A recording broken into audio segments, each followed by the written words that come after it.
नमस्कार, मैं चंदन कुमार। स्वागत है आपका अंग महाजनपद के सबसे पुराने और भरोसेमंद न्यूज प्लेटफॉर्म अंगवानी पर। जैसा कि आपको पता है, 4 राज्यों में विधानसभा चुनाव होने वाले हैं और पार्टियां करीबन हर रोज अपने पार्टी प्रत्याशियों की लिस्ट जारी कर रही है। ऐसे में मध्य प्रदेश जो भाजपा के लिए इस बार बहुत ही क्रूशियल माना जा रहा है, जहां पे जीत के लिए उन्होंने बड़े बड़े सांसदों मंत्रियों को मैदान में उतार दिया है।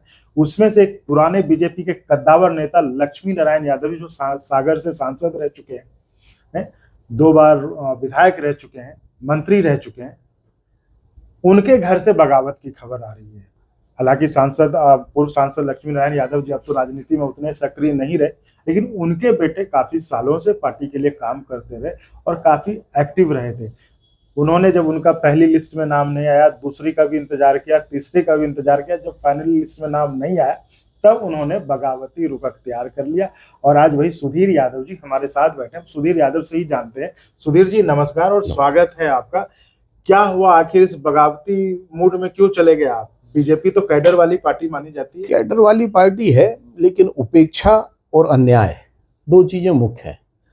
पिछले कुछ दिनों से पार्टी में हमारी उपेक्षा की जा रही थी और मैं इससे पूर्व भी 2 बार विधानसभा का चुनाव लड़ चुका हूँ। बीजेपी से ही नहीं, बीजेपी से एक चुनाव लड़ा हमने। इससे पहले मैंने 2008 में बंडा से भाजस उमा भारती जी की पार्टी से चुनाव लड़ा था। अच्छा। ठीक है, मैं 2 बार वहाँ एग्रीकल्चर मार्केटिंग सोसाइटी का प्रेसिडेंट रह गया हूँ। एग्रीकल्चर मार्केटिंग सोसाइटी में विपणन बोर्ड में मैं प्रदेश में डायरेक्टर रह गया हूँ। अच्छा। तो मेरा व्यक्तिगत राजनीतिक करियर करीब 23-24 साल का है। लगातार हम उसमें काम कर रहे हैं और लोगों से जुड़े हुए हैं। अब हम टिकट के आकांक्षी थे, विधानसभा भी कांग्रेस के पास थी, तो वहां से हम टिकट मांग रहे थे। पार्टी ने अन्याय किया हमारे साथ। तो अन्याय किया तो क्या पार्टी छोड़ दीजिएगा? नहीं, अगर अन्याय ज्यादा हो जाए तो फिर रिवोल्ट क्रांति की तो जरूरत होगी। मतलब क्या कि पार्टी ने टिकट नहीं दिया। अब हम लोग 54-55 में जा रहे हैं, 60 में सरकार रिटायर कर देती है।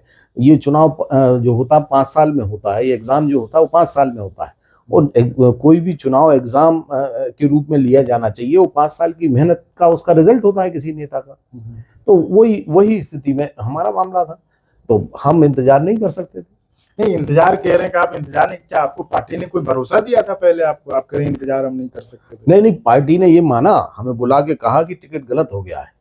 ये हमें प्रदेश के मुखिया शिवराज सिंह जी ने बुला के कहा कि टिकट गलत हो गया है और हम आप काम करते रहिए।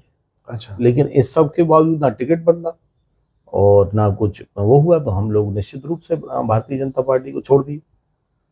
तो अब आप अकेले चुनाव लड़ेंगे? हम चुनाव लड़ेंगे, निश्चित रूप से हम चुनाव लड़ेंगे। अच्छा। और कार्यकर्ता हमारे जैसी सजेस्ट करेंगे, हमारी जो टीम है, राजनीतिक टीम है, वो लोग अपनी व्यवस्था जैसा रखेंगे उसके हिसाब से हम फैसला लेंगे। कहीं आपकी बात बहुत खबरें सुनने को मिल रही कि कांग्रेस से आपकी बातचीत चल रही है। सब जगह बात नेताओं की एक दूसरों से होती रहती है, फोन पे किसी से भी बात हो सकती है, क्या दिक्कत है? अच्छा जी। तो लेकिन है कुछ इसमें सच्चाई कांग्रेस में? नहीं, बात चल रही, कांग्रेस में भी बात चलती है। अच्छा, बातचीत चल रही है।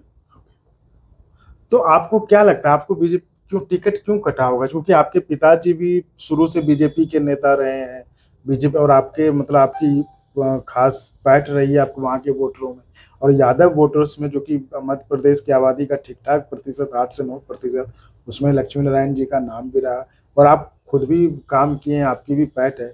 तो इतने बड़े वोटर्स की आबादी में आपको मतलब आपके परिवार को कहने एक तरह से नकारना, क्या रहा होगा? असली कारण क्या रहा होगा? क्यों?